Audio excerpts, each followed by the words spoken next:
All right, let's see how we can implement filtering on the products page.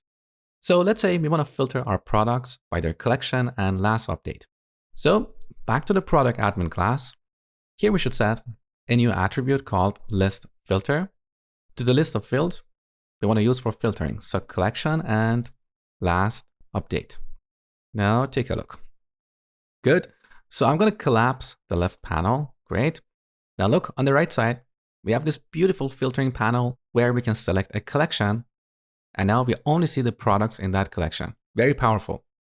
Also down below, we have filtering by last update. So we have any date, today, past 7 days, this month, and this year. So we got all these capabilities by writing only one line of code. Imagine if you wanted to code all of this by hand. That would take you a long time, right? Now, we can also create our own custom filters. So let's say we want to add a filter here to see only products with low inventory. So back to the admin module. Here we should create a new class called inventory filter. We could call it anything, doesn't really matter. But this class should extend admin.simpleListFilter. Now here we should set a couple of attributes. One of them is title, and this title will appear over here after by. So I'm going to set that to inventory. And the second attribute is parameter name. This parameter name will be used in the query string. So when we selected this collection, you can see in our query string, we have a parameter called collection ID. So here we can set parameter name to inventory or anything we want.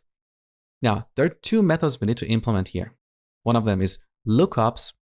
And with this method, we can specify what items should appear here. So once again, we have a couple errors because of type annotations. If you don't care about them, you can just remove them. So I'm going to remove them so we have less code on the screen so we can see things clearly. Now, here we're going to return a list of tuples. So each tuple represents one of the filters here, okay? So here's our tuple. In each tuple, we should have two values. The first value is the actual value we use for filtering. This can be anything. Here I'm going to use less than 10. The second value is a human readable description. So we can say low, and low will appear over here, okay? So this is our first item. We could add as many items as we want, but I'm going to stick to one filter here. So this is the first method. The second method is query set, and this is where we implement the filtering logic. So once again, I'm going to remove type annotations. All right. Now, in this method, we're going to write some logic like this. So if self.value, this returns the selected filter. If this equals less than 10, which is the value that we defined over here, so as a best practice, we should store this in a variable where we can reference multiple times. But I'm going to leave that for now so we don't get distracted. So if the user has selected this filter, then we're going to take this query set and call the filter method on it. Now look, we don't have IntelliSense here because Python doesn't know the type of this object. So this is the benefit of using type annotations. If we decorated this parameter with its type, which is query set, now look, when we type dot, we can see all methods of the query set class, okay?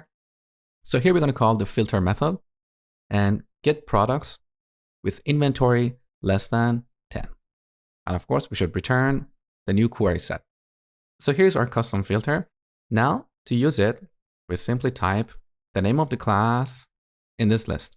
So here we say inventory filter. Take a look. So here's our new filter by inventory. This is the title that we set in our class. Now, if we select low, we only see the products with low inventory.